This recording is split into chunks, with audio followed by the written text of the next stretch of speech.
So, what are we doing here in Vegas, Cameron? Do you want to tell people what we're doing here in Vegas? I do want to let them know what's going on here in Vegas. So why don't you do that? Well, currently we're doing an interview overlooking the Vegas Strip. Right. There should be a water show that happens sometime soon behind us. A water show happens in Vegas. At Bellagio. What else happens in Vegas? Whatever happens here actually stays here, as you know. Does it stay here? It hasn't actually yet for me. Everything I do here pretty much gets out. I think like right when we started to do this movie, there was like a whole story about you and your Vegas, sort of like being out in Vegas, and I emailed you saying, hey, what are you doing in Vegas? And I already knew. You already knew. Why did you even ask me if you already knew? So does anything stay in Vegas? Actually, here in Vegas, what we're doing, we hope gets out into the world, actually. Right. We don't want anything that happens here to actually stay here, because we're making a movie, my friend. We're making a movie What we just in Vegas. did, literally, like, what, 3 hours ago, was some of the funnest stuff I've done on film in a long time. Yeah, it was a good time. We got married in Vegas. We got married in Vegas. Film. That's what we did here in Vegas. Vegas. If you had to describe my character in the movie, what would you say? Like, just like the main traits of my character in the movie. He's such a dick. That's one. He's a total ass, and he smells. Okay, that's 2. No, that was 3. Dick, ass, smells. Oh, right. Okay, that's great.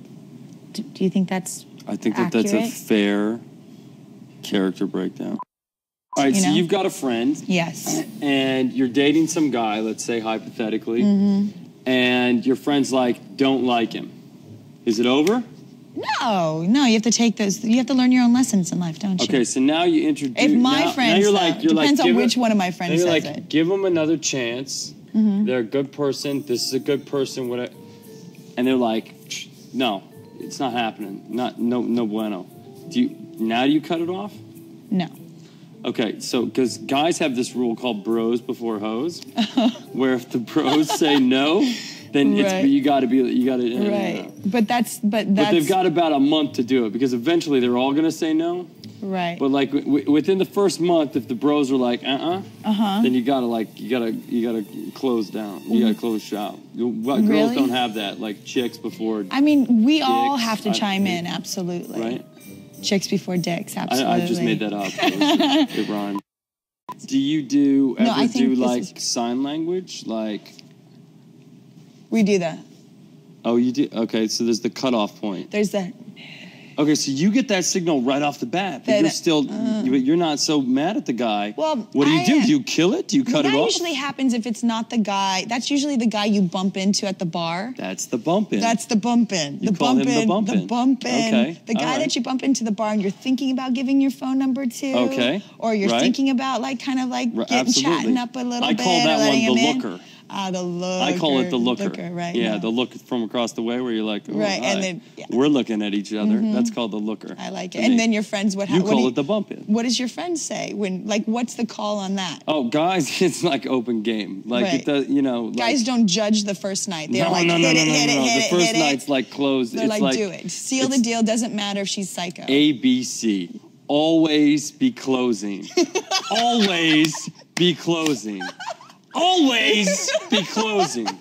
That's awesome. That's guys. Okay, but see, girls, we're not. We have the whether or not it's going to be the psycho, because we've had like, you have that. The guys aren't looking for relationships. Guys are looking for tonight. No, but you know what? Seriously, I think guys are harder to get rid of than girls are. Harder to get rid of? Yeah, like, so say, yes, absolutely. If there's a guy that you're not, if you engage a guy just a little bit, if you give him anything, he's gonna try to close the deal. So he's just gonna keep going. He's the ABC in it out. He's like, always be trying to close the deal. So he's not gonna let you go if he thinks he has a chance, if you give him a little bit. But he shouldn't. Exactly. So we have to be more cautious when we engage. We can't go in and close the deal right away. We have to make sure that we even want this guy on our jock, okay? Because we don't want to have to be trying to get rid of him when there's something over there that looks better. I think our criteria is just far lower. just in general, Yeah. as far as like we know from based on across the room, we don't even have to have a conversation to know as a guy, for the most part. Yeah, I know. So there's a code. There's supposed to be what happens in Vegas stays in Vegas is the same. Right. Right. And it's supposed to be like a code among people that you can do whatever you want in Vegas, And it never leaves here. Vegas. Exactly. Right. So it's almost like going to confession while you're doing All the bad things you the shouldn't worst be doing. things in the world. Exactly. That whatever you do, you can get away with doing here.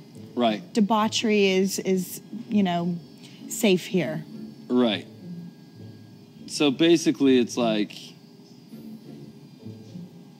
a caveat to do horrible things. Basically. Right. Here's the thing. I've been drunk a lot, and I've only been married once. And I wasn't drunk when I got married. How do you get so drunk? How does that happen to people? How do you where's the trigger point where you're like, where you think getting married is the great idea? Where's that at? Like, what number of drink? I don't know. What's your BAL have I've to be never to done it. assume that that's a good idea? I don't To know marry the a answer to stranger. that, but I have to say that I hope that at some point I would like I mean, to it get. happens. It does. It happens often. Apparently, we should have that number. How many people get drunk and get married here that are total strangers? A good number to have. I want to get married at least 4 times in Vegas in my lifetime. I don't have to be drunk to do it. I just want to get 4 times at least married in Vegas in my lifetime. Why 4? I don't know. It sounds like a good, strong It's a number. good number. That's been the number in my head for a while now. 4 is a great number. It's a good number. How do you feel about it? I mean, how do you feel about people getting married? Do you think it's a good idea? Think it's a bad idea? You know, most of the great decisions that will ever be made are the illogical ones. So I think it's clearly a good thing. It has to be a good thing. Because people come together for a reason, But right? I don't know that it's a great idea. I don't think it's really an idea. I don't think people go, let's go get drunk and marry a stranger. I think it just happens. So it's not some idea that happens that like somebody So maybe has that in their is mind. what happens in Vegas. That's If what happens. It just happens. It just So that's the excuse. Like, we're in happens. Vegas. It just happened. It just happened. It just happened. Things happen. I don't think it's a bad thing. I think, like you said, everybody's going to learn. Anybody who does it is going to learn a lesson from it. So maybe you needed to learn that lesson at that time in your life, right? Maybe. I mean, maybe you just, I don't know, the priests drink. Well, how do they allow that? Like, how does it, like, They're how not can priests that they're are not marrying priests? people. No, they're ministers. They're like you, just ordained. All right, that's right. I did that. I was drunk, so.